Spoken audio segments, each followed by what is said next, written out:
Hey guys, good morning and welcome back to the channel. और अगर आप लोग इस चैनल पे पहली बार आए हैं तो आप चैनल को सब्सक्राइब कर दें और बेल आइकन जरूर दबा दें ताकि आने वाली वीडियोस की नोटिफिकेशन आपको मिलती रहे। आज है भाई संडे और मैं आ गया था सुबह फैक्ट्री। लड़के आए हुए थे तो मैंने कहा चलो एक बार फैक्ट्री चलते हैं। और लड़के अपना काम कर रहे हैं। तो भाई मेरा काम फ्री हो गया हूँ मैं काम से और अब निकल रहा हूँ घर की ओर। आज तो बाइक से आया था मैं। तो ये है अपनी जावा भाई जिससे आज फैक्ट्री आया था। अभी घर जाके मैं सोच रहा हूँ एक वीडियो बनाई जाए आप लोगों के लिए जिसमें 4 व्हील ड्राइव, 2 व्हील ड्राइव और ऑल व्हील ड्राइव गाड़ियों में जो डिफरेंस है उसको थोड़ा सा डिफ्रेंशिएट करके आप लोगों को समझाने की कोशिश करेंगे। अभी फ़िलहाल निकल रहा हूँ घर की ओर। अभी एक दूसरे मोटरसाइकिल वाले भैया ने बताया कि आपकी नंबर प्लेट निकलने वाली है, तो इसका ये एक साइड का जो ये है ये निकल गया है, लेकिन दूसरे साइड का भी टाइट है।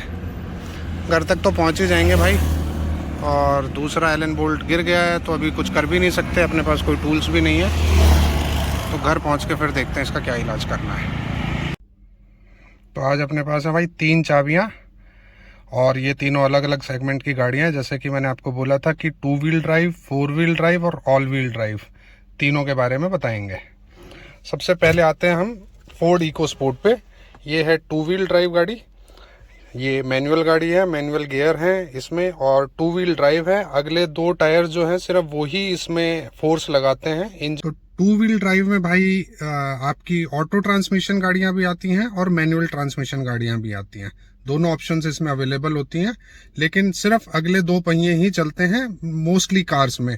कुछ 2 व्हील ड्राइव्स जो हैं वो पीछे के 2 पहियों से भी चलती हैं, जो कि कॉमर्शियल गाड़ियों में आते हैं। वो उसमें मोस्टली पीछे के 2 पहिए, पीछे डिफरेंशियल होता है और पीछे के 2 पहिए ही ताकत लगाते हैं। इंजन की सारी पावर जो है वो पिछले 2 पहियों में जाती है, लेकिन कार्स में मोस्टली कार्स में अगले 2 पहिए ही ताकत लगाते हैं। तो इसके आगे वाले 2 पहियों में ही सिर्फ एक्सल होता है और वो एक्सल से ही अगले 2 पहिए मूवमेंट करते हैं। और पीछे वाले जो पहिए हैं वो फ्री मूवमेंट हैं, उनमें कोई भी इंजन की पावर या कोई भी शाफ्ट नहीं आई हुई है।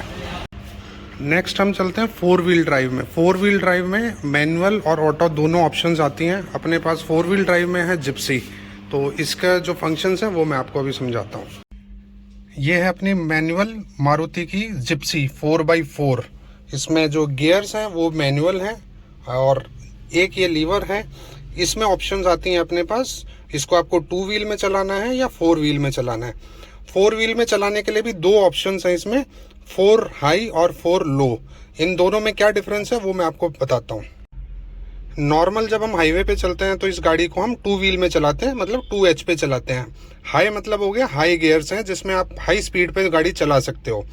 और 4H हम तब लगाते हैं जब हमारे को किसी ऐसे सरफेस पे गाड़ी चलानी होती है, जैसे स्नो में चलानी है या थोड़ा मडी सरफेस है या स्लिपरी रोड्स हैं। वहाँ पर हम 4 हाई लगाते हैं ताकि जो ट्रैक्शन है जो वो चारों पहियों में इक्वल ताकत लगा के और गाड़ी स्लिप ना करे और इजीली वहाँ से निकल जाए।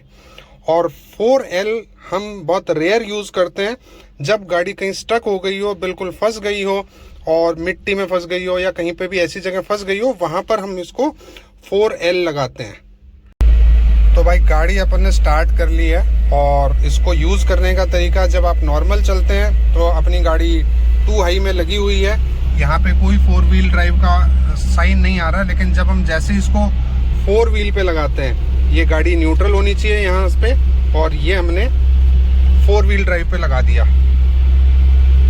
और यहाँ पे ये लाइट 4 व्हील ड्राइव की चालू हो गई है। 2H से 4H पे आप चलती हुई गाड़ी में भी चेंज कर सकते हैं, लेकिन 4L पे लगाने के लिए आपकी गाड़ी बिल्कुल रुकी हुई होनी चाहिए, न्यूट्रल होनी चाहिए, कोई गियर नहीं लगा हुआ होना चाहिए और गाड़ी बिल्कुल रुकी हुई होगी तभी 4L लगाना चाहिए। अदरवाइज गियर टूट सकते हैं और मेजर डैमेज हो सकता है। ये वापस हमने इसको 2 हाई पे लगा दिया और यहाँ पे ये सिग्नल जो 4 व्हील ड्राइव का वो सिग्नल चला गया। जिप्सी में आगे एक डिफरेंशियल है, पीछे एक डिफरेंशियल है और सेंटर में जो है जो ट्रांसमिशन जो कनेक्टिंग अगली शाफ्ट और पिछली शाफ्ट को जो कनेक्ट करता है वो ये जो गियर लीवर है, ये वाला जो गियर लीवर है, इसके नीचे एक कपलिंग मतलब एक बॉक्स है, गियर बॉक्स है, जो कि अगली शाफ्ट और पिछली शाफ्ट को कनेक्ट कर देता है जब हम इसको गियर में एंगेज करते हैं तब। ये पीछे का डिफरेंशियल थोड़ा दिखाई दे रहा है ये, और ये जो एक शाफ्ट जा रही है, ये एक शाफ्ट है। ये सेंटर में जो जहाँ पे गियर चेंज करने की जो ऑप्शन है, जो 4 व्हील लगाने की, वहाँ तक ये शाफ्ट जा रही है, और आगे से एक शाफ्ट यहाँ पर आ रही है।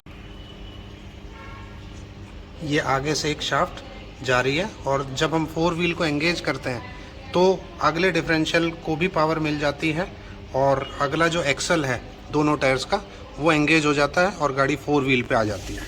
तो 4 व्हील ड्राइव में भी अपने पास ऑप्शन जो होती है, मैनुअल ट्रांसमिशन की भी आती है और ऑटोमेटिक ट्रांसमिशन की भी आती है। जैसे आजकल जो थार है वो मैनुअल में भी आ रही है, ऑटोमेटिक में भी आ रही है। जिप्सी तो सिर्फ मैनुअल ही आती थी, ऑटोमेटिक नहीं आती थी।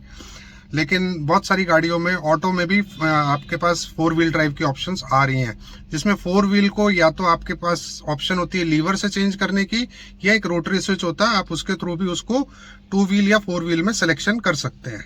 अब अपन चलते हैं ऑल व्हील ड्राइव गाड़ी पे। और तीसरी अपने पास है Volvo XC60 all wheel drive. ये है AWD। ऑल व्हील ड्राइव में अपने पास सेलेक्ट करने के लिए कोई भी ऑप्शन नहीं होती है जिसमें आप रोटरी स्विच से या लीवर से कुछ भी सेलेक्ट कर सको। ऑल व्हील ड्राइव में हमेशा चारों टायर्स एंगेज रहते हैं, और ये ऑटो ट्रांसमिशन है, इसलिए सिर्फ इसमें एक नॉब है सेलेक्ट करने के लिए, जो कि अपने को गियर सिलेक्शन, मतलब आपको ड्राइव मोड पे रखना है, पार्किंग पे रखना है, रिवर्स मोड पे, सिर्फ वो एक नॉब है। अपने पास कोई रोटरी स्विच नहीं है, कोई दूसरी नॉब नहीं है इसमें। ऑल व्हील ड्राइव में मोस्टली जो ऑप्शंस अवेलेबल हैं अपने पास वो ऑटोमेटिक ट्रांसमिशन में ही है। मैनुअल में कुछ गाड़ियां आती हैं, बहुत रेयर आती हैं, मतलब कॉमनली अवेलेबल नहीं है। मैक्सिमम ऑटोमेटिक ट्रांसमिशन वाली गाड़ियां ही ऑल व्हील ड्राइव में मिलती हैं। और ऑल व्हील ड्राइव में क्या होता है कि इसमें जो चारों टायरों को गाड़ी सेंस करके, क्योंकि हाई एंड गाड़ियों में आता है, तो चारों टायरों को जितनी ट्रैक्शन चाहिए, कहाँ पर वो फंसा है, कितना उसको पावर चाहिए, उस हिसाब से गाड़ी उसको सेंस करके, और हर एक टायर को अपने जितनी उसको पावर रिक्वायर्ड है, जितना ट्रैक्शन उसको रिक्वायर्ड है, उतना ट्रैक्शन उसको वो देती है।